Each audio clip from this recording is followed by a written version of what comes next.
kandi mpagaze ku giti cy'ibuye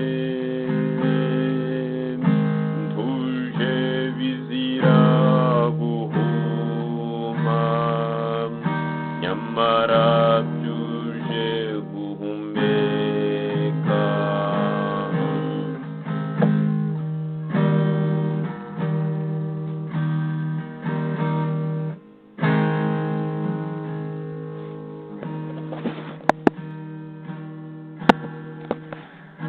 ndibaza ku mpagarike n'ubugingo ngashinga ubuzima n'ubutanga ngo ndebe ko namenya kwitwara nk'intore zashoboye kuganza. ndabona umukoro rutaheza baruta uruhuri rw'inyoni utabara, basumbye kure umusenyi wo ku nyanja bayingayinga inyenyeri zo ku ijuru. icyo duhuje ni ugushoberwa n'ubuzima, kwiheba bisa nk'ibyatubase, igisubizo cyo kubisiga byihuse nicyo dushaka muri iyi nzira igoye. mbonye umugabo waburaniwe ngo umugore asigaye amuca inyuma, ahisemo kumusiga imusozi, ubuzima buramurambiye yitaye uw'akajwiga. abasigaye bose ntawe umucira akari urutega, baramukwena ko bidakwiye. nyiramama wanjye abonye ubwinyagamburiro, kwibagirana byo ni aka kanya nta n'umuririra. ndabona urubyiruko rwinshi rwakereye umurimo ukarutenguha, iterambere rikanga bagashoberwa, bagashoka inzoga n'itabi.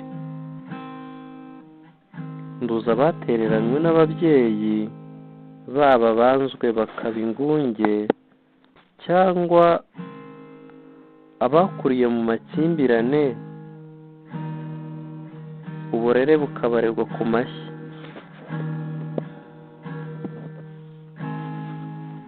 muri abo hari abifuza kwivutsa ubuzima, bamwe bakabigiraho abandi rukabaruka, benshi babura ababagira inama, kimwe n'ababereka ko babari inyuma ngo bibatere gukomera.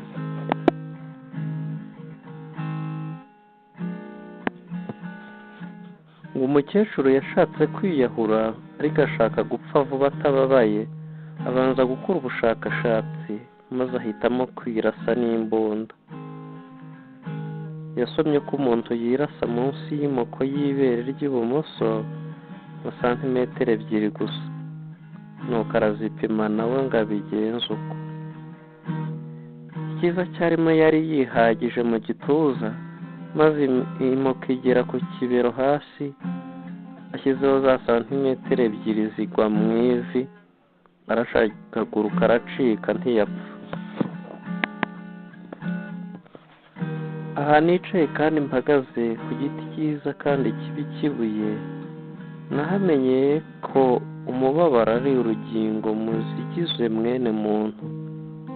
namenye kandi ko twawunyuramo twemye, dusabwa kuwakira no guhatana kugera ku mwuka wa nyuma. ikiza kurusha ni uko n'umunezero utaba uri kure, bikagenda bisimburana. ntitugatwarwe n'ibibi gusa ngo twibagirwe ko hari n'ibyiza, tumenye ko atari twe dushyiraho iherezo, dutegereze igihe gikwiye. bityo igihe cyo gutabaruka nikigera, tuzatabarukana ishema kuko tuzatsinda, cyane ko na nyuma y'ubu buzima hari ubundi. nihita Yezu wakayishuka kaserukotsa rwa ruhage rwa bigogo bya muto w'umuhondo rwa nkoko ya nkwakuzi, isatu ishoka bugasamara ibishyika bishyika umutware ku mutima, ishyikana ku miringire yasumbye ikiko nyamucamuka kanga kabare bagacira icyungo micumiza yaciye. hita Yezu Sosteni, muremure kandi mugufi, wicaye kandi uhagaze ku giti cy'ibuye.